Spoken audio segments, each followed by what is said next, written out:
From the Dallas On Air studios in beautiful Dallas, Texas, this is Fulfillment here on DallasOnAir.com.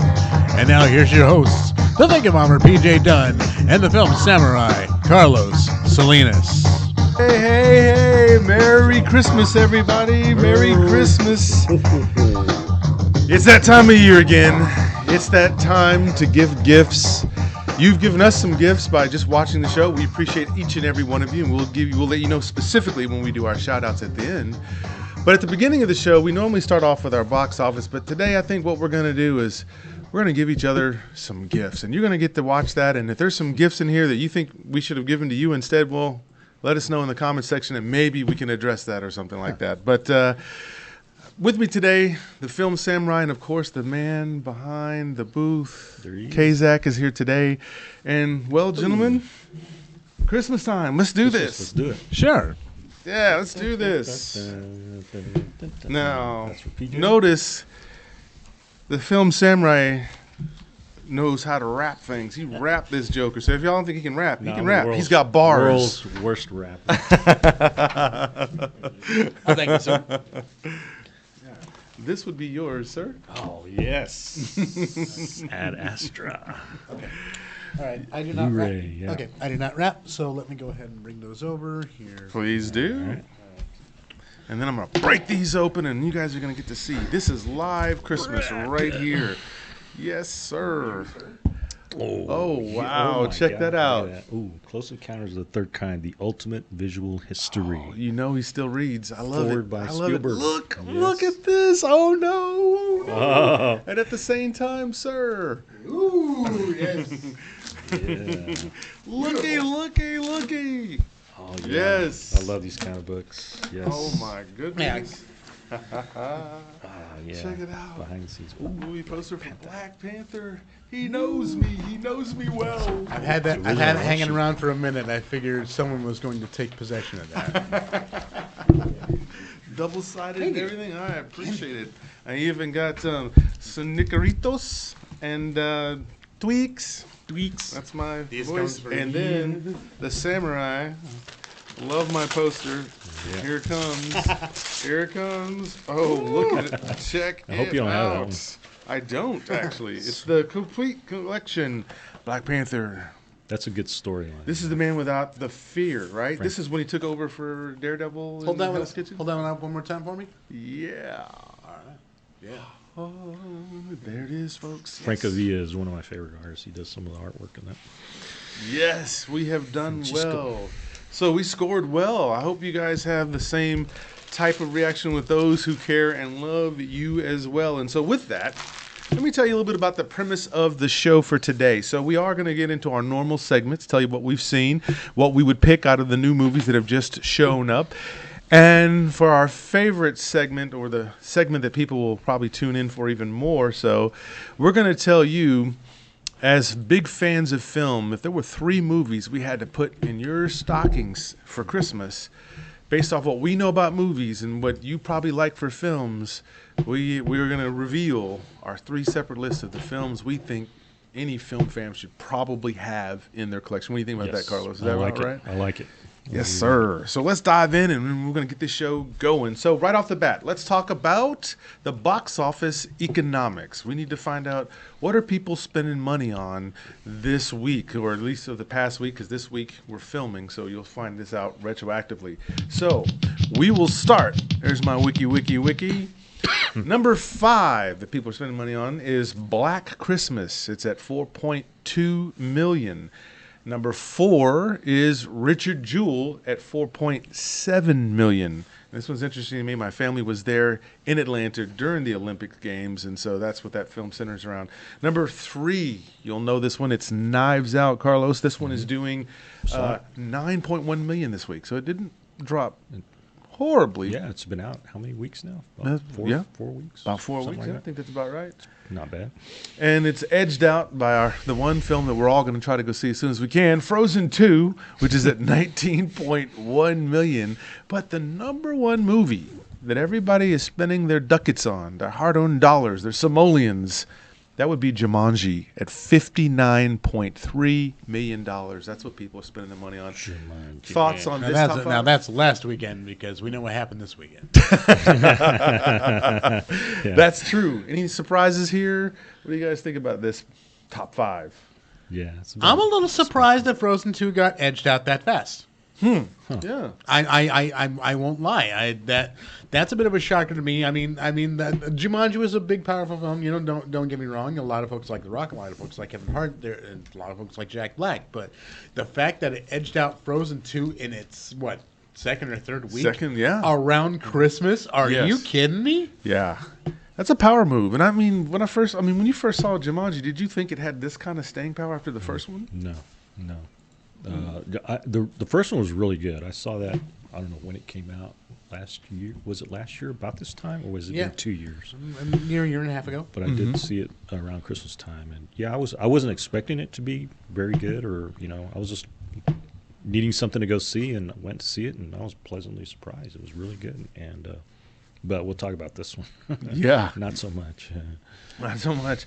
So that's our top five. And I noticed real quickly, there's two films that stayed from last time we did this, last 2 weeks ago, and that was Frozen 2 and Knives Out. So what we see is Richard Jewell and Black Christmas have edged out, what was it, Queen and Slim, which was coming in right about the same number there, about 4.7. Did Queen and Slim get full release? It did.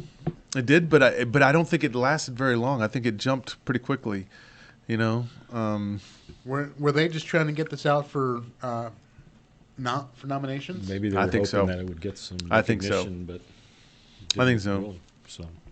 Yeah.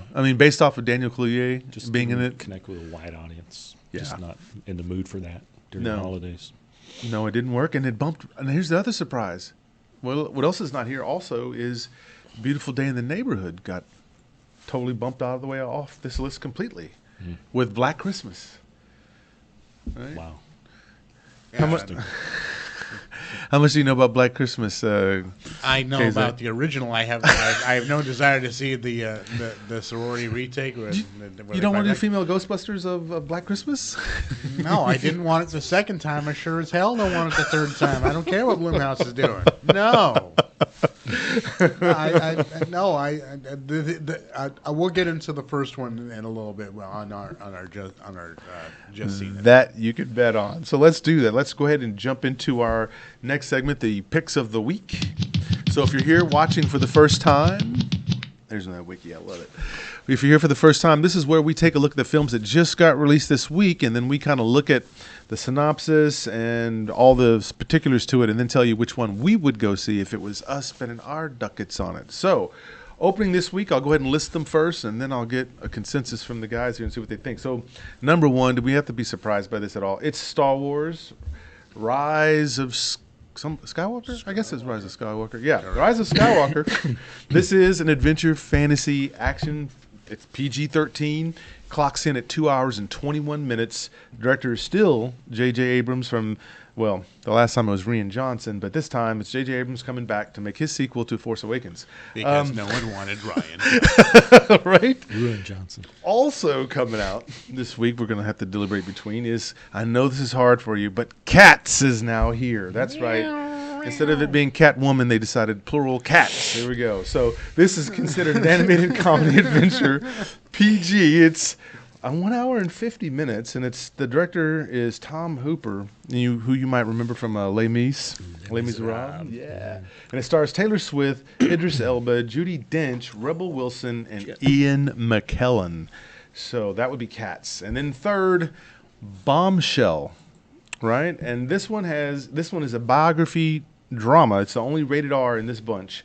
It's 1 hour and 48 minutes, and the director is Jay Roach, who you will remember, oddly enough, from Austin Powers. It was Austin Powers' International Man of Mystery. That was the last film he directed. Really? The last one? Yeah, he's produced a couple other films, okay. But in terms of directing, the last one he directed was this one, which is surprising. So this one stars bombshells in it. Who doesn't want to look at Margot Robbie, Charlize Theron, or Nicole Kidman? And they're all three in this film. And the synopsis to this is about some of The problem is they're playing Fox News reporters. Yes. So this is about the claims that were made against one of the heads of Fox News. Roger Ailes, Rod Rails, that's right. played by John Lithgow. Yes, sir. And a very well acted John Lithgow and very much disguised. He doesn't look, Yeah, they you can't actually recognize him. changed him up. So let's take a look at him. Let's take a look first at, let's say, Cats. Because I know we just want to go to Cats first. So we're going to do that. So, Cats, thoughts on this, gentleman? I'm going on vacation next week to San Antonio. House sit for my brother. He's going to be out of town. I know I'm going to get bored, so I'm probably going to go to a movie. There's a nice big multiplex nearby, so I think I'm going to go see Cats because because I've heard all the wild reactions to it. It's supposed to be the worst film ever made, and it's insane and bizarre. And let me get into some of the headlines. I don't even need to comment on it because the headlines speak for themselves. Yeah. The Boston Globe. My eyes are burning. Oh God, my eyes. LA Times. Cats is both a horror and an endurance test. Yeah, I've heard that endurance test. Variety. 9 may not be enough lives for some of the stars to live down their involvement in this poorly conceived and executed adaptation of Andrew Lloyd Webber's hit musical. Vulture. To assess Cats as good or bad feels like the entirely wrong axis in which to see it, which is, with all affection, a monstrosity. The Daily Telegraph. Glad to report Cats is everything you hoped it for and more. A mesmerizingly ugly fiasco that makes you feel like your brain is being eaten by a parasite. A viewing experience so stressful that it honestly brought on a migraine. And my favorite, NPR, National Public Radio, one of the most respected and least partisan media outlets, their two-word headline, Spay It. I can't tell you how much I hate Andrew Lloyd Webber. I'm a Reformed theater nerd.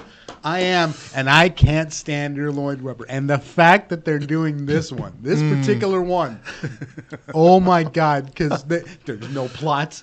There's literally no plot. Basically, it is singing, dancing, cats trying to get to heaven on a UFO. Plot. Trying to get to heaven on a UFO. That's what they do. I hear there's mice in it, and the mice have children's faces on it, which is, oh my God. What? Do I really want to see that? So what you're saying Burned is, into my memory? so what you're saying is this film is catastrophic. That's literally the Hollywood Reporter's headline. Catastrophic. Oh my God. I'm sorry. I know that cat videos are #1 on YouTube, but apparently on the green screen and the grand screen and the silver screen, hell to the no seems to be the thought process on Cats. Bingo. So that was Cats. So now let's look at something else. Sorry, Ian McKellen. I love you to death, but Idris Elba, you will never live this down. not. So, Bombshell. Does this appeal to anyone? I mean, is this a Christmas movie? I mean, It's not a Christmas movie, but I really want to see this. First of all, that cast. It's an Yes. acting exercise. Looks yeah. like. Showcase. And second of all, like I said, the story that it tells of the scandals at Fox News and what Roger Ailes, put everyone through. It's really, really interesting. It's something that I definitely want to spend an hour and a half, an hour 45 minutes in a theater watching, especially 3 masterful actresses doing what they do in these real life roles. yes. Because these are not people that I like. These are not headline. This is not a news organization that I like. I'm going in with complete bias, but I really want to see, their interpretation of what happened. Yeah. Well, I think there is a compelling story here in the age of what's been going on, and you have the Me Too movement and all that as well. But I think here, in terms of casting as well, I mean, I've seen the pictures already of Charlize Theron, and she looks just like Megyn Kelly, and I'm just like, that's amazing. Yeah, that's what struck me right away was that. Yeah. So you have Charlize Theron in it. So she was she was that butt kicker in that, what film was that?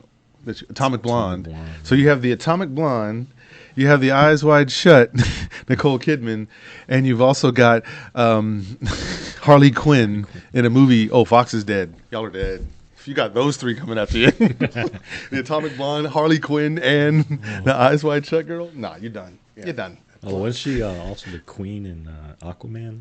Aquaman's mother, right? Who's that? Which one? Nicole Kidman. Nicole Kidman? I don't know. Yeah, she was Aquaman's mother, right? Okay. Yeah. I'll take that on good authority. I didn't see Aquaman. Oh, you okay? won't make sense to you at all. Nope. And let me just pull up, because I do want to talk about this real quick. How Yeah. they transformed John Lithgow into Roger Yes. Ailes. The makeup on this is absolutely remarkable. And of course, you've got a masterful actor in John Lithgow bringing this horrid man to life on screen. I really want to see that. Yeah. Yeah. So. I like John Lithgow. I love him to death. And so, also for consideration for your ducats this weekend, and starting this weekend, is Star Wars Rise of Skywalker. Yeah, Skywalker. It's him. He's the one that rises. So, yes, Daisy Ridley, Adam Driver, John Boyega, Oscar Isaac come back again. Where are we at since The Last Jedi and Solo? What are we thinking about this one? I saw it, so. Okay. Yeah, I saw We're it gonna say too, that. but I saw it, but I wanted to see it. Gotcha. And I wanted to see it because it is Star Wars. It is, and like it or hate the franchise at this point, it's still Star Wars, and they're gonna get my money. I just wanted to get closure. Yeah. So, yeah. So marketers, pay attention. All you got to do is get people to like your stuff, and they'll keep buying it, even if it's subpar. There you go. Oh, no.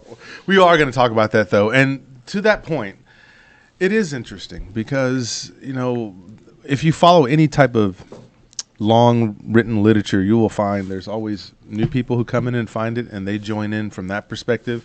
You've got the people who always enjoyed it, and then you've got the newer fans that are going to come after that. They're going to bring their own ideas. So there's this big generational thing that Star Wars is going to cross because you've got all these different trilogies. And so I'm just enjoying watching how it all is going down, like just seeing the things that people pull out of these things. That I know when I watched the first trilogy, Carlos, and I'm sure you were right there with me, I don't know that I was that deep pulling all this. Well, this means this, and this has to. I think I just enjoyed the presentation. Surface level, right? Yeah, it came to me, and I just accepted what they gave me.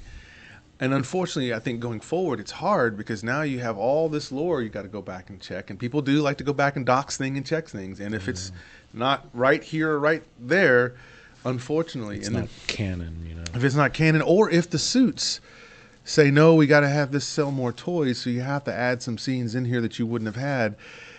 I think it'd be very difficult to make a Star Wars movie be pure nowadays if the golden standard is OT. What do you think? Yeah, that's going to be part of my commentary about it, is that you're making a movie for so many different fans, types of fans, and you can't please them all.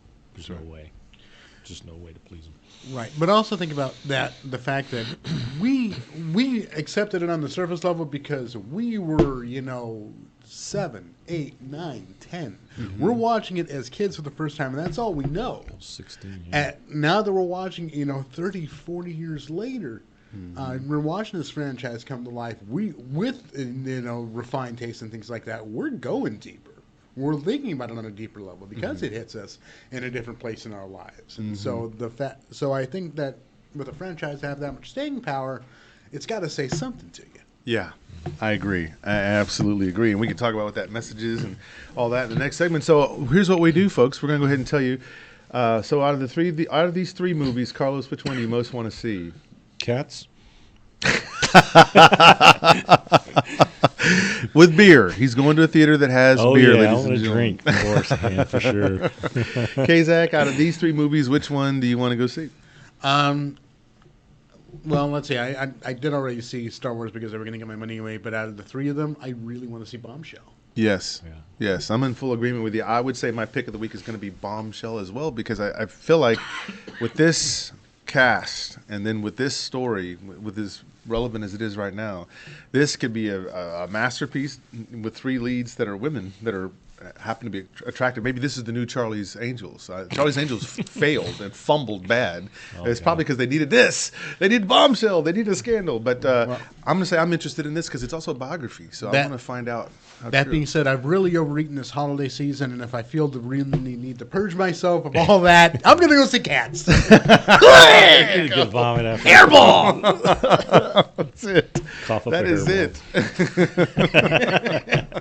The hairball on the carpet that is Rebel Wilson's career. All right, let's go. That Let's is go. it. So Let's now, go. let's get to the stuff we know you want to talk about as well, and that is what we have seen. So let's move to segment 2. This is the Just Seen It portion where we're going to tell you about the films that we've recently seen, whether it's at home on the small screen or on that big screen. These are those films, and we're going to start with you, Carlos. What have you seen? All right. First of all, we saw together 1917. Mm-hmm. This is the Sam Mendes film, based on not really a true story, but kind of based on the stories his father or grandfather told of being in World War I, and passing down those stories to him and his siblings. It's an amazing technical achievement. It appears to be a one-shot film, although it'd be impossible to actually do this film in one shot. You can tell kind of where they did edits and so forth. When it goes to black or something moves in front of the camera, you can tell that's probably where they cut filming and then picked up. But it does the action, the storyline does go from the point of view of these two soldiers, their mission to get a message to the front to stop an attack, because it's a trap basically, and if they do attack, they're going to get slaughtered. And it's 1,500 men and something like that. Yeah. And one happens to be a brother of one of the soldiers, so they got every intention of trying to get there. And then it's that, however long it is, going from there. So there's some amazing cinematography by Roger Deakins. There's an amazing day to night scene that happens during the middle of it's an incredible, almost like strobe effect. When you see the film, you'll know what I'm talking about. Mm-hmm. But yeah, the amazing how they move the camera in certain scenes, when they're in a truck, when it gets very tight, when these intimate scenes. And we were fortunate enough to stay for the Q&A afterward with the director, the screenplay writer, and two of the actors, the two main actors, and hear their viewpoints on the film. And yeah, it was pretty amazing to watch that. So yeah, definitely see this movie on a big screen if you can. And yeah, I definitely recommend it. Incredible movie. Another movie I saw was we saw Jumanji, The Next Level. Yeah, this movie didn't do it for me. It's supposed to be a comedy. I barely laughed once, and when I did laugh, it was because the joke was so absurd that it was kind of okay. Yeah, it's kind of like head nod. The joke was they got your money full price for the ticket. Actually, it was a pre-screening, so they didn't get money. Yes, We got the last laugh. We got the last laugh. So. I'm not a liar. I'm not. I mean, yeah, I can get. There's an audience for this movie. Yes, there is. It's the And mass they're audience. 9. And it's 10-year-olds or adults that act like children. I don't know. Yeah. Anyway, the enough said. I mean, it just didn't really have any. It was not memorable at all. And I have to add, I did like the first Jumanji remake or whatever you want to call it. The first one with The Rock. I think I saw it about this time last year, and I was really entertained by that movie. It was kind of an original idea. I grew up. I didn't grow up on the original Jumanji, the Robin Williams version, but I saw it many times with my family. It was a movie that we could just put on any time, and we'd all just sit there and enjoy it. That was a great. I love that film. The other one I saw, just real briefly, In Fabric. I didn't put it on the list, but it's a Peter Strickland film. But I saw it on. I paid rented it on VOD. But it's a great film by Peter Strickland, who did Barbarian Sound Studio and Duke of Burgundy. If you like this director, you'll love this film. And I'm hoping it actually comes in theaters. They're doing kind of like a A24 is doing a road show of it. So it's going every weekend. It's going from city to city to city. Hopefully it gets here to Dallas. And What's it about? It's almost it's hard to describe. It's very retro. It's What's the film called? In Fabric. Okay. In fabric. It's about a woman who buys a dress in this bizarre dress shop. It looks like it was shot in the 70s, and it's got this music that's I don't know. It's really hard to describe. But this dress is kind of like cursed, haunted, something. The dress is almost alive. Causes a real bad rash on her. It can attack almost, and you just got to kind of go with it. But the way he shot it and the visuals of it, it's really something to see, and the sound design in the film is really interesting as well. So if you really like those other two films that I mentioned, you'll really like this one. But So just getting a look at some of the visuals on it, it looks sort of along the lines of an old Giallo film or something like that? yes, exactly. That's a good way of putting it. Giallo, yes. Okay. So if you're into those types of films, this will be right up your alley too. So Okay. that In Fabric. So the other movie I saw was Star Wars: The Rise of Skywalker. All right, And, scoot up, everybody, scoot up.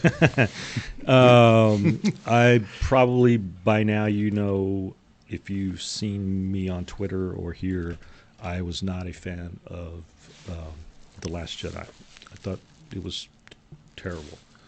I could go on and on about that, but I won't. Less said, the better. But I was going to have an open mind with this one. I was more interested to see how J.J. Abrams was going to, I won't say fix, but have to deal with what Rian Johnson did with the second in the trilogy. The positives that I saw were, of course, with these Star Wars Disney trilogy, the visuals are amazing. There's some nice visual effects. There's some beautiful shots here and there. To me, Billy D. Williams was the best thing in it. Okay. His character, and even with the limited time he had, he seemed like he was having the most fun with the movie. Everything else, every other character was just very serious, very dour, very angry, whatever. But yeah, very few positives for me. It's one of those kind of movies, you're sort of entertained while watching it, but then right after, it's like immediately forgotten. You can't remember any scene in particular. The negatives, it's kind of dull, lifeless, had reveals that seemed tacked on. Seems like there were scenes missing or they recut it. It was rushed, and I understand some people didn't want it to be dragged out. I was one of those people. I don't want it to be dragged out and just go on with scenes forever. But this one, man, just seemed like we went pow, pow, pow, pow, from one place to another, one planet to another, one location to another.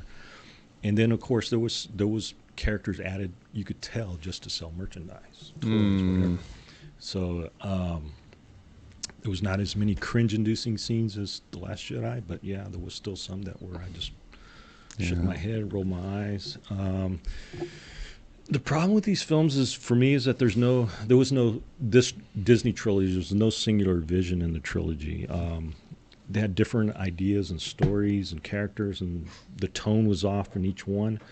Say what you will about the prequels, but George Lucas had a story that he was the architect of that story, and he told it the way he wanted to tell it. Maybe you didn't like it. Maybe there was some things you didn't like, but that was his story. And even in the original trilogy, when he handed off to Mark Wand and Kirshner, at least that whole original trilogy was a cohesive story, had great characters. All the characters were in the same tone all through all three movies. That's a good point, yeah. But the Disney trilogy is just a construct, made to appeal to all the demographics and ultimately pleasing very few of them.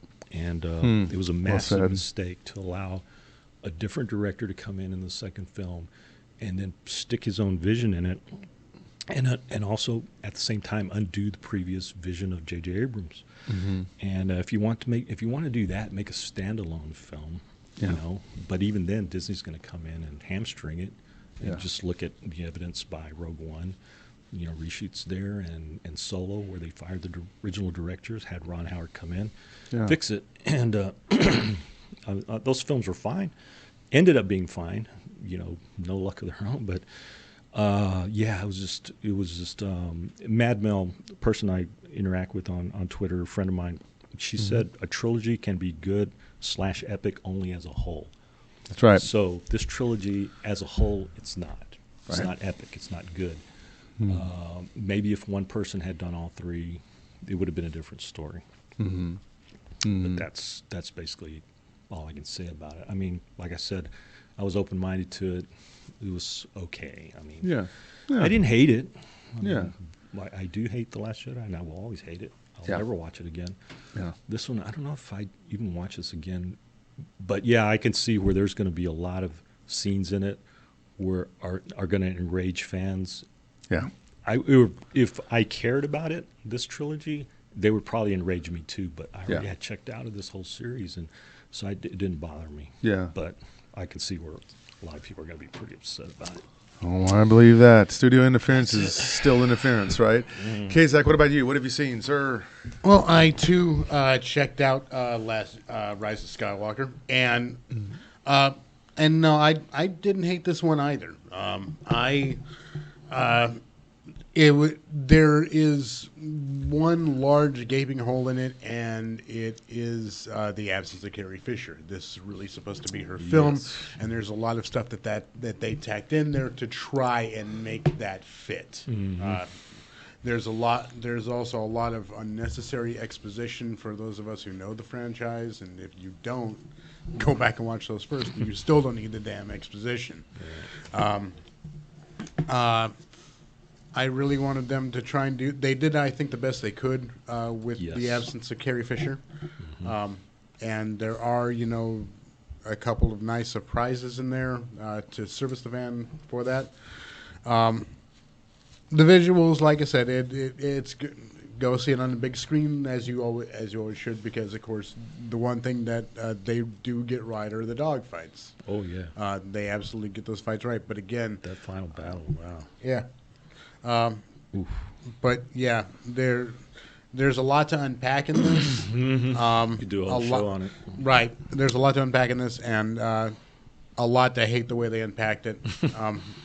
But like I said, it does give you some closure in it. It may not be exactly what you want, but it's what you deserve when you pay that kind of money to Disney to do.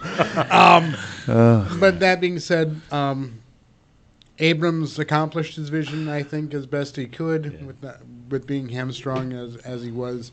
Again, you also are cramming, a whole lot into, an hour 45, and if for you it dragged, for me it was just pop, pop, pop, pop, pop. So I don't think it had time to drag, but it never hardly slowed down. I mean, there were very few quiet moments in this film. It went from one place to another. Zippy zip. I will say the one thing that I think that they did well as far as Disney goes was to set up the Poe Dameron series.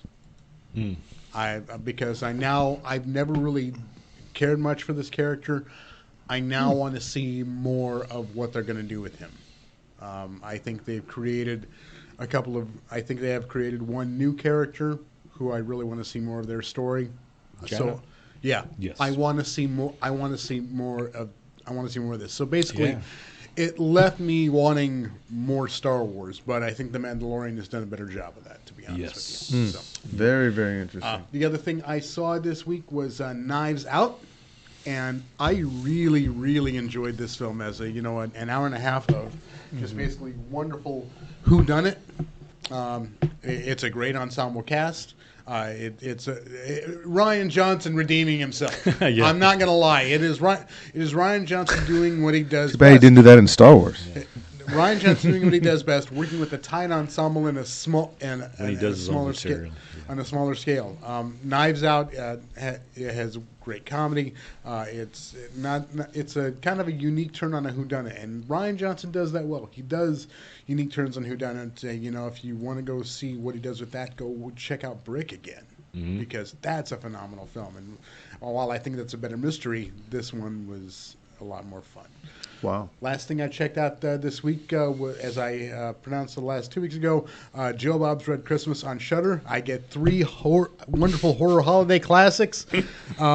The original Black Christmas, Okay. So, like I said, you're with Joe Bob. What you're getting is insights into the production and history on the film and things like that, which is always a lot of fun. Right. You're also getting that with the horrible, phenomenally horrible, wonderful classic Jack Frost, not the Michael Keaton version, the Child's Play concept with a possessed snowman. Oh. And then finally, Silent Night, Deadly Night 2. And again, I'll reiterate, you don't have to see Silent Night, Deadly Night 1 to appreciate the genius that is Silent Night, Deadly Night 2, because 80% of Silent Night, Deadly Night 2 is Silent Night, Deadly Night 1. Gotta love it. But yeah, that's Joe Bob's Red Christmas. So, like I said, if you do subscribe to Shudder and want insight on horror, check out those little marathons. They cut them up into episodes and things like that, so you don't have to watch all 6 hours at a time. You can watch all 6 hours if you want of the whole thing, or just watch it 2 hours at a time. And it's gluttons for punishment like me that'll watch the whole 6. So see, there you go. So they cut it up into edible slices that you can eat out of it. Just here's a slice out of that element. I like it. Nice. All right, so I did see a couple of movies, and as the Film Samurai told you guys, I was there with him for 2 of these films. So first, since Carlos has already talked about it, I'll just kind of give a quick little piece on it. So 1917, World War I, love it. The big thing, I remember how immersive it was. You felt like you were right there in the middle of the trench, and then you almost get the sense that the trenches were an analogy for life. There's the times when you need to be in the trench because it's protective, and then there's times when you need to know when to break from the trench because staying there will kill you, right? And so there was a lot of great themes. Sam Mendes is awesome. And to the Film Samurai's point, when you take a story from World War I, there's billions of stories there because there were people who went, some never returned home, some came home but not in the same shape, and some didn't get a scratch.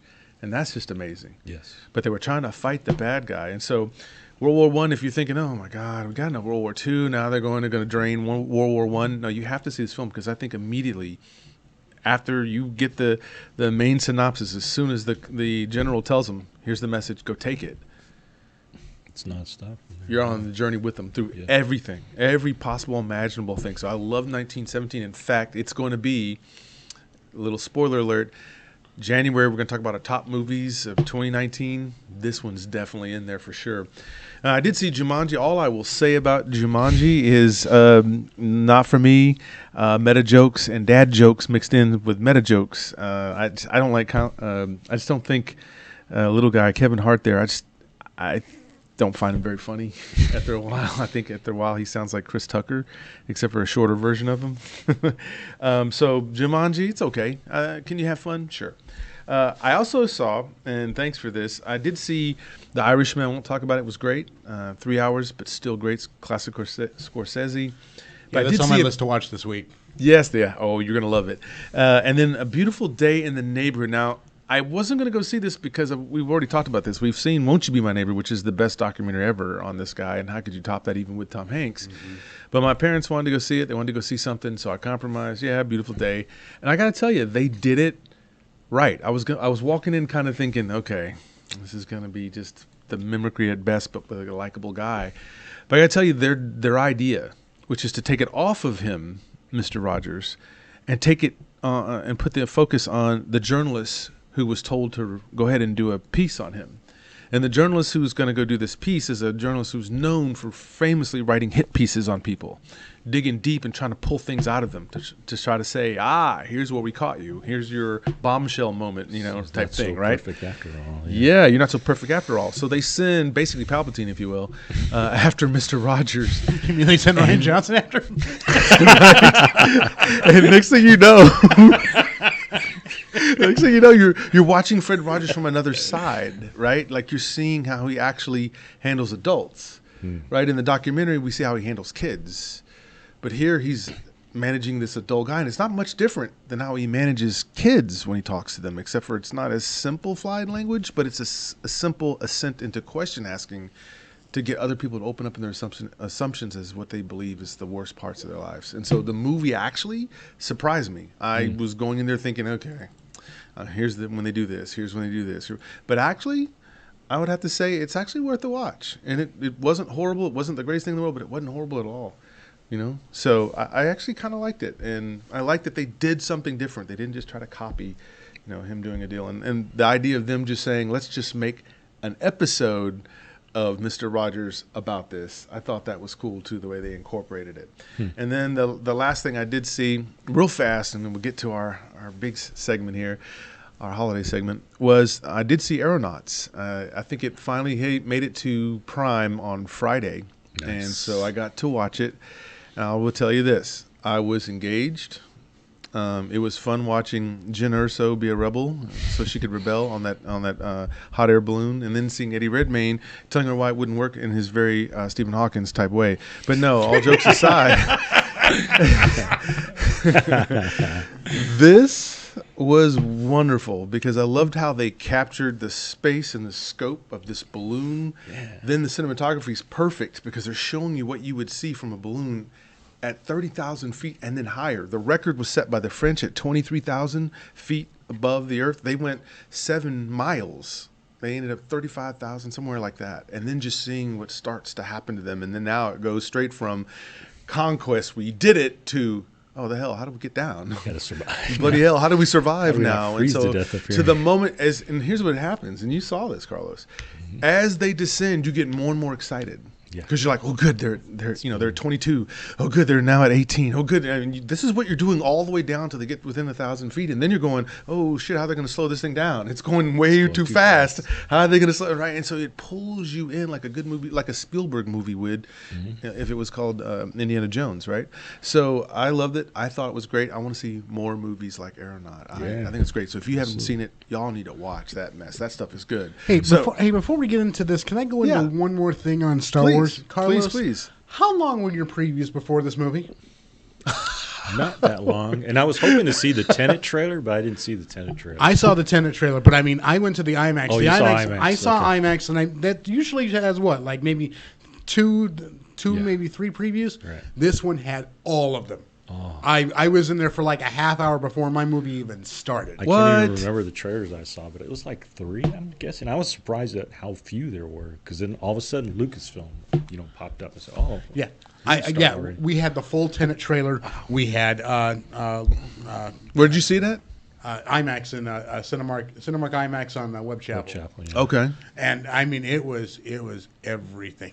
Wow. It was everything. Wow. So you were sitting there for like 3 hours the whole time from beginning to end. Yeah. Because the movie was what, 2 hours and 21 minutes. Mm-hmm. Yeah. Yeah. Well, all right. I saw the 9 a.m. showing, so I had to get the cappuccino. So that did not help. I had the 8 a.m. Yeah. Needed help with them brown beans. And there we go. All right, so let's do it. Let's get to that segment that you guys have been waiting for, that we teased you with on the thumbnail, and that is our holiday stocking gift giving guide, if you will. But here's the question I posed to the gentleman this week. I said, we're these big film fans. People know we love movies. We talk about movies. We collect movie items and all of this and all of that. But what if for Christmas we had to just pick 3 movies out of all the great movies and the many different genres they exist in? Mm-hmm. If you had to give a person who's also a film fan, maybe they're budding, they're just starting to grow in their film fandom, what 3 films out of all of them would you give them? And so what you're going to have to deal with is taste and genre, and then if they just trust that you can hand them a good movie that they'll rewatch.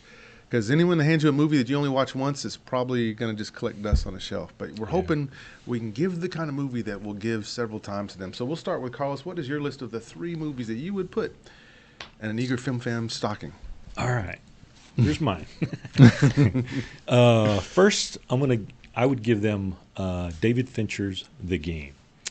This is one of my favorite David Fincher's. Of course, it's only really effective when you watch it the first time, because it has an amazing ending, and it's kind of stunning. But it's a rewatchable film for me just because of that journey Michael Douglas's character takes from he's a rich man, he's inherited his money, he's in big business. But then his brother gives him a gift of the game. And it's one of those things where you don't know when it's going to happen. All of a sudden, you're in the middle of the game. And it's almost like a role-playing. It's not really role-playing. You're in it, and it's almost like they're playing pranks on you and getting you in certain situations, all of a sudden a guy falls in front of you. He's having a heart attack, and you're trying to help him. They take you in an ambulance, and then all of a sudden you're in the basement of a building, and then you're just abandoned, and you're with another person, and you don't know who that person is. And then all of a sudden, as the film goes on, he gets more and more paranoid, and he thinks they're out to get him and steal his fortune. And by the end of the movie, man, you're exhausted for him. Oh. But it's an eminently rewatchable film. I love this film. It's one of my favorite Fincher films. It's just so good. The music, the photography, it's just beautifully made and crafted. I love this movie. So I think if somebody took this and watched it, they would probably want to watch it again and again. Awesome. But yeah, David Fincher's The Game. David Fincher. The second one is Akira Kurosawa's Seven Samurai. I love this film. It's probably one of my top 1, 2, 3 films. I've watched this several times. The first time I watched it, I was just blown away. It's a foreign film, so it's subtitled. It's in Japanese. It's in black and white. It was made probably, in the 1943, 45? Something like that. Yeah. It's old, but for what it is an amazingly crafted, beautiful. It's deliberately paced. It's very, it's so good that you can tell where other movies took from it. Of course, it was remade as Magnificent Seven. That was another film, but there's been variations of this story of Seven Samurai. Toshiro Mifune is incredible in it. He looks like an ex-samurai, but he's kind of huge, this big-bodied, very buffoonish, almost very angry, while the other samurai are these men who walked erect, and they're and the detail of this movie. Kurosawa is just one of those masters of filmmaking where every detail, like if he has a Japanese village, he'll make sure that village is built by hand. They don't use nails, anything modern to make it. Wow. If you see more of its modern stuff like Ron, oh my God, that film is incredible. The costumes, these whole armies of these samurai, these flags and these horses and these battles. But Seven Samurai is just an amazing film. I recommend watching that. The third one is Alfred Hitchcock's. This was hard because Alfred Hitchcock's made so many classics, North by Northwest, Vertigo, The Birds, all these films, and the one I think people would probably get the most out of is Rear Window. It's a very almost one location film. It's just basically Jimmy Stewart's apartment.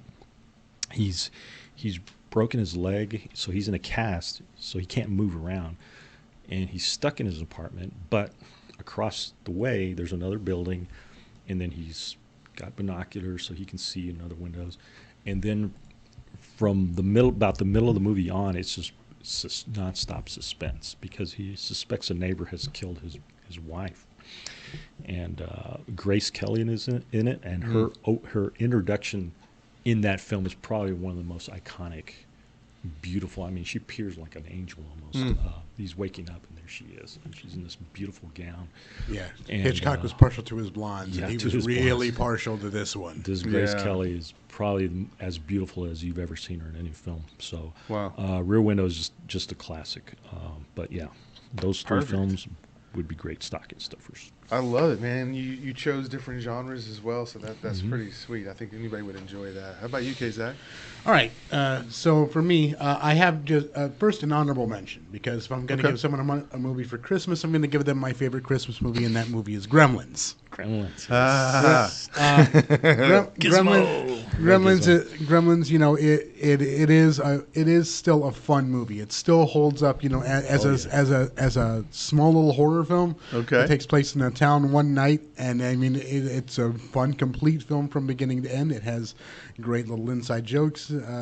It's wonderful to watch at Christmas. I love how it's practical effects and not CGI. Exactly. Which, if they made Gremlins today, those creatures would be CGI. Absolutely. And we're looking at getting that. So there's puppets. Just be warned. But no, if I'm going to pick three films to give people to show them what I dig about film, yes. The first one that I'm going to pick is probably my favorite ensemble comedy of all time, and it's going to be Clue.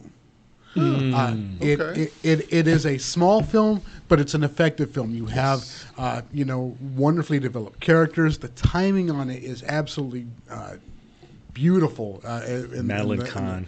And the dialogue. So great in it. Madeline Kahn, Tim Curry, Martin Mull, Christopher Lloyd. Everyone in this film holds their own. And the wonderful thing about this film is that all of it feels like it's improvisation in the theater, and none of it is improv.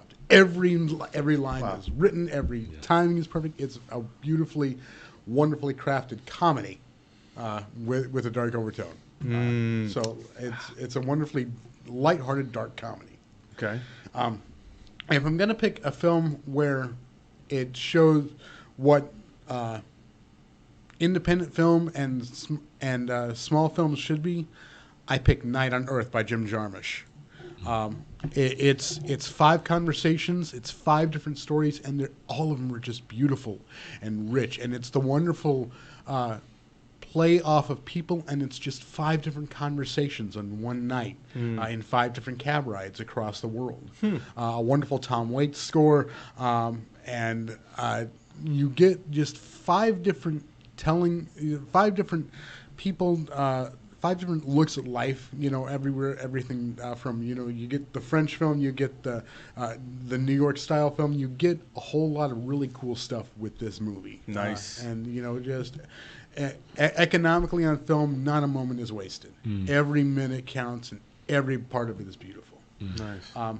But if I'm going to pick a movie that everyone should see, everyone should like, and everyone should enjoy, I'm going to pick the Blues Brothers. And I pick the Blues Brothers because it's the greatest movie musical of all time. And it's a musical for everyone. Yeah. You have, of course, some of the greatest musicians of the 20th century coming through that film. You have absolutely picture-perfect comedy. You have John Landis at the top of his game, and you have Dan Aykroyd and John Belushi as comedy icons. And it really is an iconic film.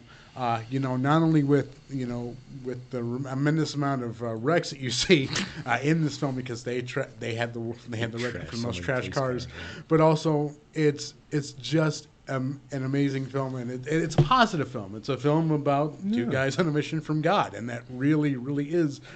It's a quest film. Yeah. But more importantly than that, the music is just.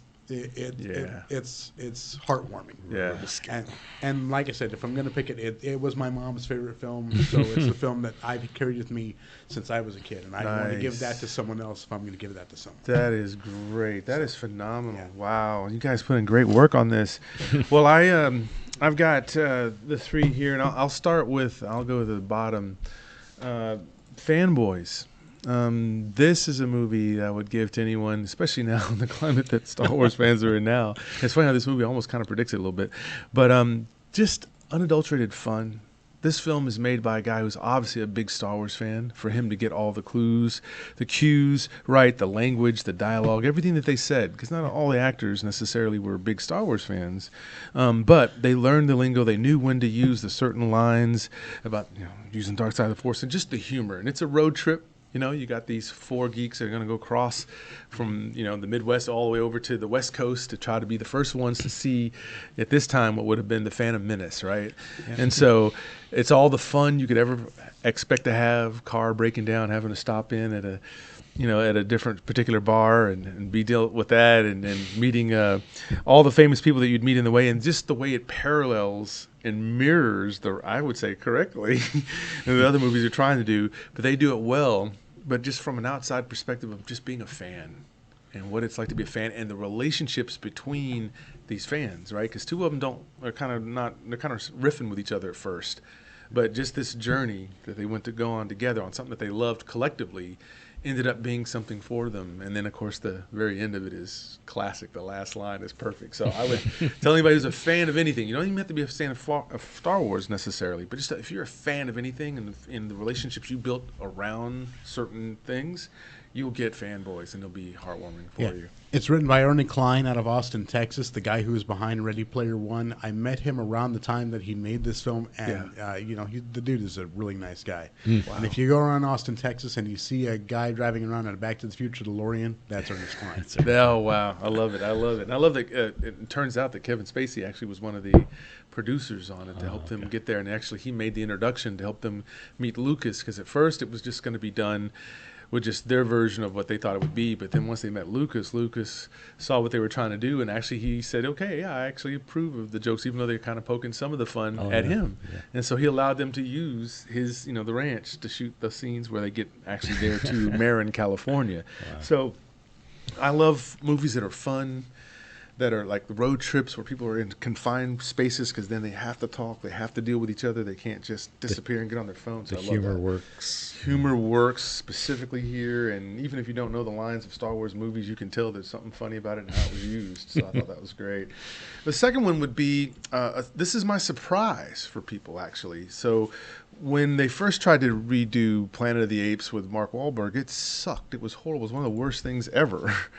And then they gave it some time, and then they decided, let's reboot this and make it a trilogy. And by the way, this trilogy, the Planet of the Apes trilogy, I put it right up there with Christopher Nolan and the original trilogy, Star Wars and Lord of the Rings. Mm-hmm. It doesn't get the props, though. And this is the Empire Strikes Back of that set. Dawn of the Planet of the Apes, where you get that real issue with Koba and Caesar, and just the way everything was set up to where it made social commentary about how we see people as other and what we would do to them. I mean, just the entendres that they would put in there. I thought, that's brilliant for a film. I just came to watch a monkey tear some crap up. But the villainous there, the villainous of Toby Kebbell, who plays Koba, and then Caesar, the way they play off of each other, it's perfect. And then the way they concluded at the end still leaves the opening for the last of that trilogy. But I would say Dawn of the Planet of the Apes, I would say, hey, just notice how even the CGI in this is flawless. It's not like you're watching to see the edges of the mouths of the monkeys moving or the baboons or whatever and see it. It is flawless. And I don't think it gets the credit it needs to get. The performance of Andy Serkis is just incredible in this trilogy. And this is an example of a trilogy where there was a singular vision. And it is epic because all three work together, symbiotic. It's just like if you watch them all one after another. Mm-hmm. Yeah, that's a trilogy. And didn't the motion capture take a huge jump in between the two films? Because at the first one, you still had a lot of the green screen stuff. But this one, you actually had the actors on the screen, on set, filling in those characters. And there's behind the scenes shot where Andy Serkis had that camera rig on his head and bodysuit, but he's on a horse, Mm-hmm. So they're shooting him as Caesar. Yeah. Where the end result is going to be him as Caesar, the chimpanzee.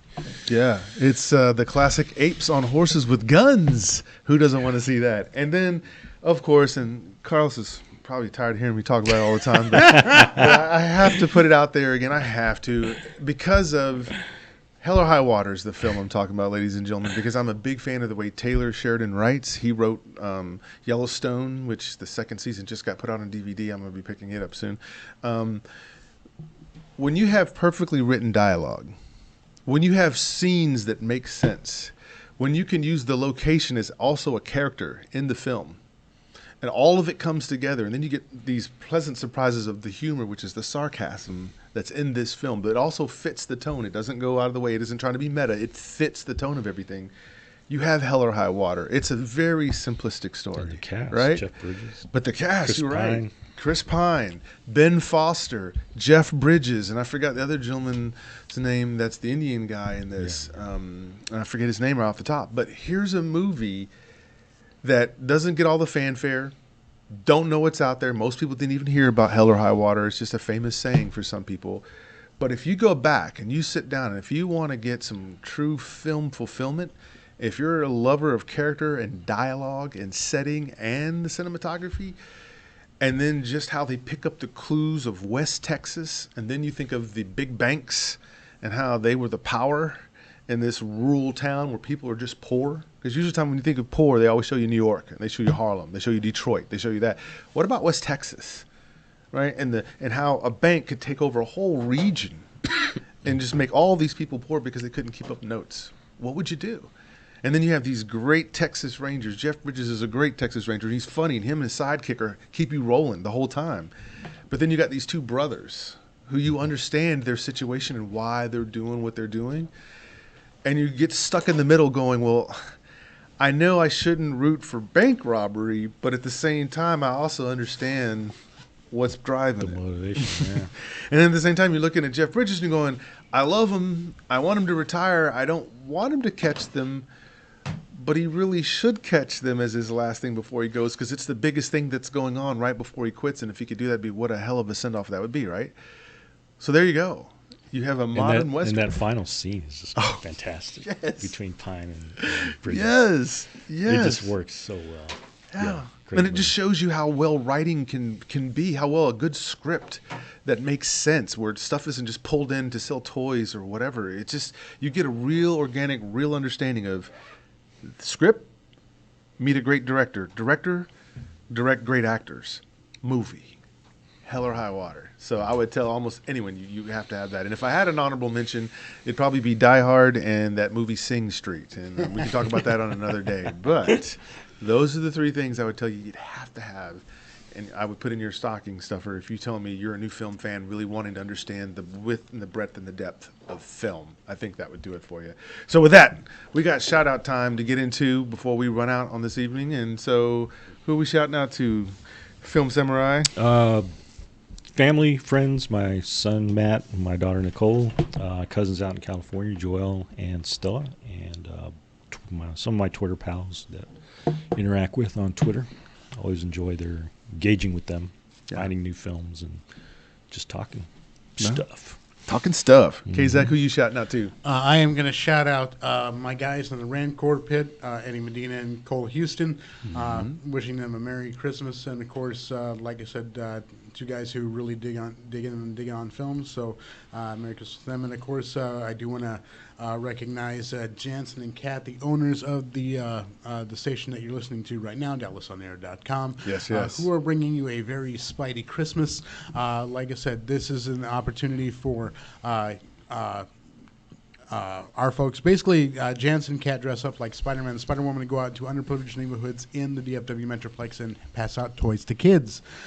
You can still donate to that. Go to GoFundMe.com, A Very Spidey Christmas, and you can give a little cash to make sure that kids across the DFW Metroplex have a wonderful Christmas by just being given toys. That's it. There's no reason behind it. Just basically, hey, you're a kid. Here's a toy. That's it. And like I said, we're getting on to some underprivileged neighborhoods, some folks who got hit hard by the tornadoes. So, like I said, if you've got a neighborhood that you want hit, find Jansen Ray on Facebook through DallasOnAir.com and say, hey, I might want to see Spider-Man this year. So do that. And, of course, like I said, happy holidays to all our viewers here in DallasOnAir.com. Absolutely. And I'll give my shout outs to Michael Paul, Daniel Meza, Mad Mel, who wrote some wonderful stuff on our page on YouTube. So we love that interaction. Mark G, Eddie Medina as well, and Cole Houston for being a guest. Horror Mike says hello to all of us. So I want to give a shout out to him as well. And then, of course, Stephanie Crane, Scott Laney, and Sandra. Shout out to all of you folks, and thanks for watching. So next time, January 12th is when we'll see you. It'll be a brand new year. So what we're going to do is we're going to give you our top 10 films of 2019. And then in our second episode in January, we will tell you the movies we're most looking forward to in 2020. But until then, he's the Film Samurai, he's K-Zach, and I'm the Vegabomber, and we're out. Sayonara. We're out. Happy holidays. Happy holidays, everybody. Woo! Merry Christmas. Happy Kwanzaa. I'll see you New Year's Eve. Happy Hanukkah. Festivus. Ramadan.